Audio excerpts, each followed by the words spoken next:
안녕하세요. 여성 C-2 목장 강미령 권사입니다.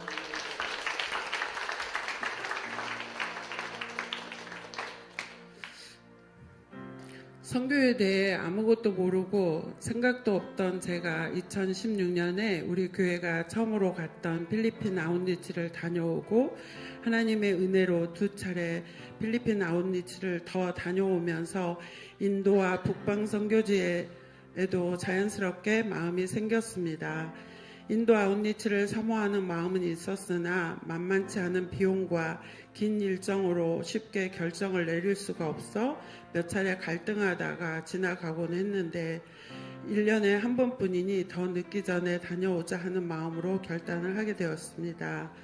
막상 아웃리치를 신청하고 준비를 하면서 듣게 된 소식들은 인도는 치안도 보장이 안 되고 더럽고 복음을 자유롭게 전하기 어려운 상황이며 자칫 잘못하다가 범죄로 취급받거나 체포당할 수 있다는 소식과 현장에서 백지전도와 행복모임을 하기 어려운 상황이라고 부정적인 이야기들을 듣게 되면서 기대감보다 걱정이 앞섰습니다. 또한 일을 하면서 새벽기도와 퍼포먼스 준비를 하다 보니 체력적으로도 많이 지쳤습니다.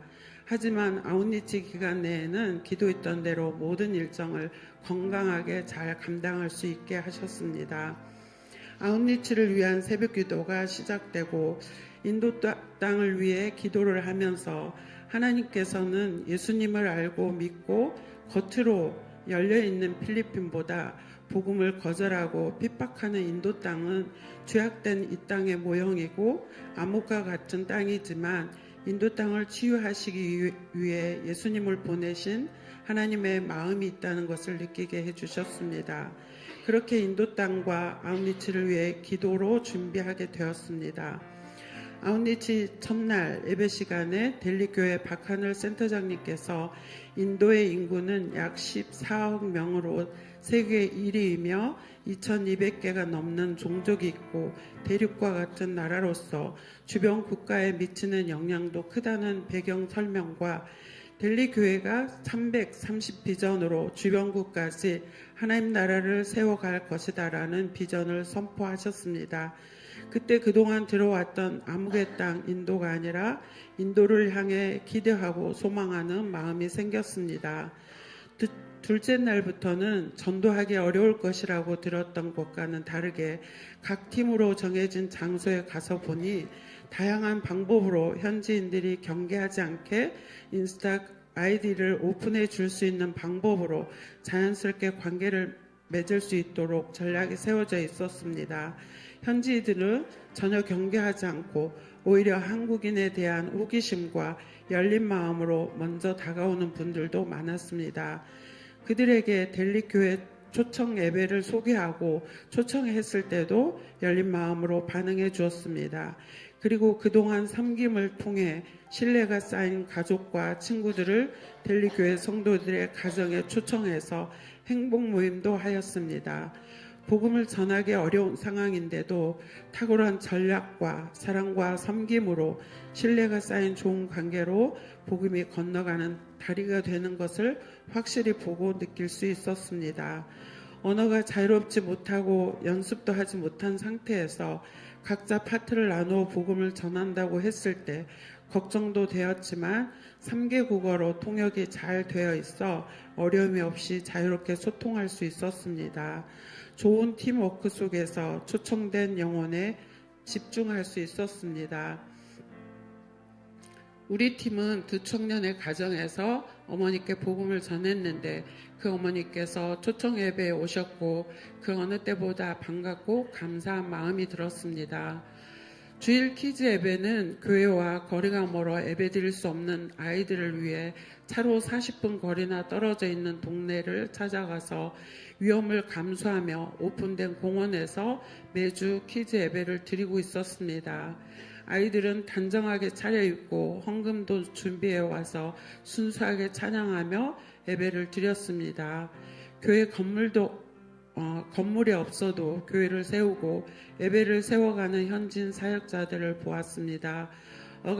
억압과 핍박 속에서 인도 지도 깃발에 자신의 사진을 붙여놓고 하나님 나라를 꿈꾸며 아이들에게 기쁨으로 말씀을 전하던 20대 초반의 인도 청년 아디떼의 모습을 보았고, 엄마가 교회 가지 마라 말리는데도 일주일치 공부를 미리 해놓고 주일에 예배 드리러 온다는 초등학생 남자아이를 보면서 하나님 나라 다음 세대가 세워지고 있음에 가슴이 벅차 올랐습니다.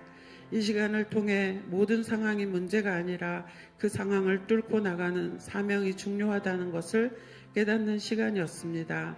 초청주일 이후 B팀은 그들의 여러 종교 상황과 종교의식들을 보면서 하나님의 축복을 잃어버리고 생육하고 번성하며 땅의 충만한 은혜를 누리기보다는 사망 권세에 사로잡혀 윤회와 업보를 스스로 끊어내기 위해 사후세계와 죽음의 삶의 모든 에너지를 쏟고 있었고, 5천년의 세월 동안 변화보다는 헛된 우상에 사로잡혀 많은 영혼이 허탄한 인생에 묶여있는 모습을 보며 안타까운 마음이 들었습니다.